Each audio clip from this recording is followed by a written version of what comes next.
was born in 1970, left Tonga in 1971, and was returned back in 2016. So it was over 45 years growing up in America before they actually returned me back to Tonga.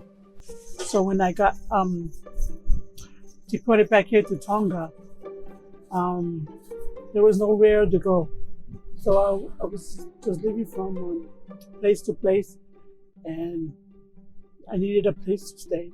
You know, coming back and thinking that your own family, your own island is going to show you love and support you, but to come back and having that stigma, it's not pretty sight. Sorry that it has to be raw, but it is what it is. There's no other way for you guys to understand where we're coming from unless we give it to you guys the way it is and the way we see it. I got sent back home and the police said here in Tonga, that's the way home. I said, where am I going? They go, right there, go halai, find your way home. So that's why we have this program. So when you do come home, there's us founders coming to greet you. Welcome back home, my brother. It's not the end of life. This is what we have for you, and we need your help. When we come back from the United States and there's really nothing here for us, we fall back into our old habits, which is criminal activities. And that's what we're thinking, if we could help the deportees that come back or the returnees that come back here and kind of teach them the culture, teach them the language. Because a lot of them have a lot of brokenness and hurt that just goes really, really, really, really deep. They view themselves as what they were told their whole lives, that they're not good enough, you can't do it, you're no good, these types of things. Now we're trying to solve the problem, you know. We're hoping for the future that we actually get a piece of land, that way we can move a bungalow to that piece of land and have a vehicle to come along with it. That way we can go and meet them at the airport and greet them and at least have a little care package for them. That way they know they're not alone in this. We're here with you. We'll walk with you hand in hand and help you show back to get back to rehabilitate yourself to welcome back to the Kingdom of Tonga. Whatever we did back in Cali, that stays in California. You come here, this is what we do.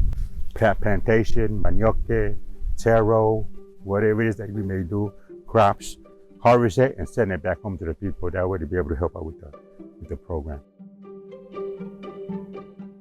We're trying to help those who've been out in the United States for that long and know nothing of their culture, don't know the language, really know the people that they're coming back to, have nowhere to go. So we're here to help them out, reintegrate them back into society, becoming a good citizen. Because they do feel that when they come home, they feel homeless in their own home. And so the impression that we want to give those who have been sent back is that, you know, they feel valued. A lot of them have been imprisoned for so many years, and when they come back to Tonga, it's already a hard transition. So we want, when they come back, we want to build a village space for them to just rethink their life. And, you know, coming back to a new country is really hard. This is actually the place where we'll be running the programs, reintegration programs, together with other key partners. So it's not just us. So we're not just building a home for the returnees, but it's going to be the hub where we're basically running everything. That's our dream. My goal is being able to reach out to the youth and see where their head is at, what they want to accomplish in their life, and not be like me, myself. You know, I'll be a better person. And hoping that, you know, people will take us serious, because we really want to make a difference. That's what my hope is for.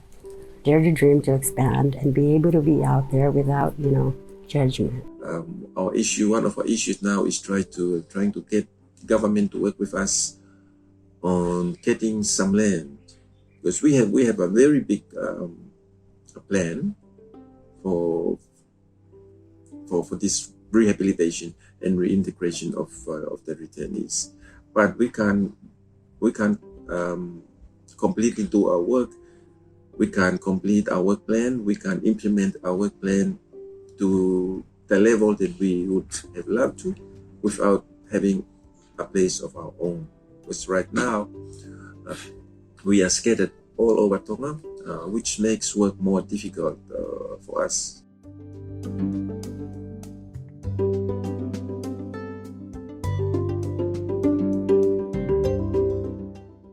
everybody works together, if everybody join hands and see the problem is, it's not my problem, it's not Katrina's problem, it's not Dare to Dream's problem, it's everybody's problem. So it should become everybody's business.